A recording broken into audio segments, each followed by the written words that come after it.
आप calorie deficit में हो, आप वर्कआउट भी कर रहे हो, आपका मूवमेंट भी ठीक ठाक है, आप डेली 8 to 10,000 स्टेप्स कर रहे हो, आप रात को नींद भी अच्छे लेते हो, आप सोते हो ठीक ठाक, लेकिन लोग कंप्लेंट करते हैं कभी कभी मेरा वेट लॉस होना रुक गया है।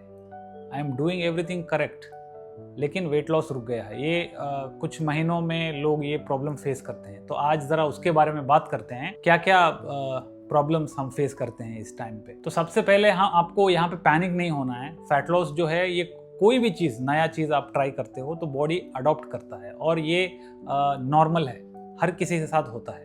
तो मैं आपको कुछ रीजंस बता सकता हूँ क्यों ऐसा होता है। तो हम वन बाय वन सब जानने की कोशिश करेंगे। सबसे पहले आपको आपका जो कैलोरी इंटेक है उसको ट्रैक करना पड़ेगा। ये सबसे ज़रूरी है, ये की पॉइंट है।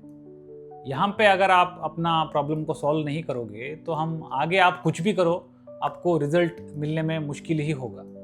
क्योंकि समझो आप 2000 कैलोरीज खा रहे हो, वो आपका डेफिसिट है। समझो मेंटेनेंस कैलोरी आपका 2400 है। ओके, ये एक कैलकुलेशन है, एक नंबर्स हैं जो आप कितनी कैलोरी कंज्यूम कर सकते हो।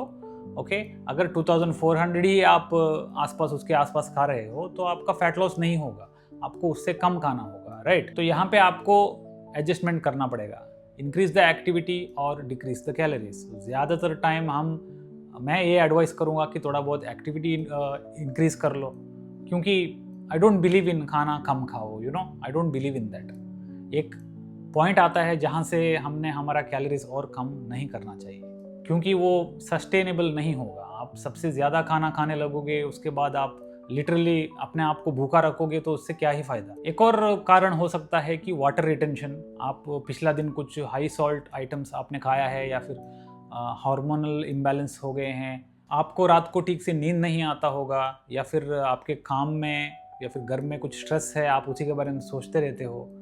ये भी आपको दिखाएगा कि आपका वेट लूज़ नहीं हो रहा है।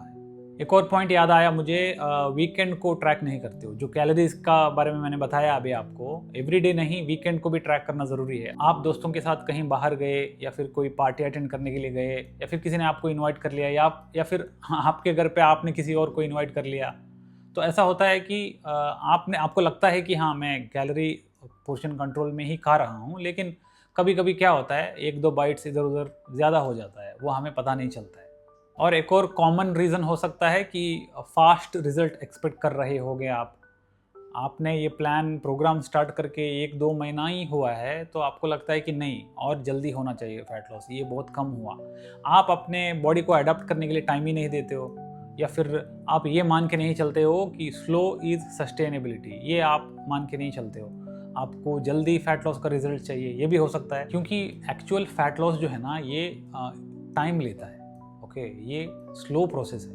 आप जितना पेशेंस के साथ इन सब चीज़ों को ट्रैक करते हुए आप आगे बढ़ेंगे, तो उतना आपको फ़ायदा है। अगर आपको इन सब रीजंस की वजह से ऐसा लगता है कि आपका फैट लॉस प्रोसेस रुक गया है, तो टेंशन मत लो, आप अकेले नहीं हो, ये हर किसी के साथ होता है, मेरे साथ भी हुआ था। थोड़ा बहुत एडजस्टमेंट करने की कोशिश करो, या फिर थोड़ा दिन वेट करो। पेशेंट्स के साथ जो भी आप कर रहे हो उसे फॉलो करो, 10 दिन 20 दिन और देखो, और ट्रैक हॉनेस्टली, क्योंकि fat loss is not linear, ऊपर नीचे होता है, हर दिन वेट फ्लक्चुएशन होता है, weekly average matters. I hope आपको ये वीडियो हेल्पफुल लगा होगा। Thank you for watching. मैं आपको मिलता हूँ नेक्स्ट वीडियो में।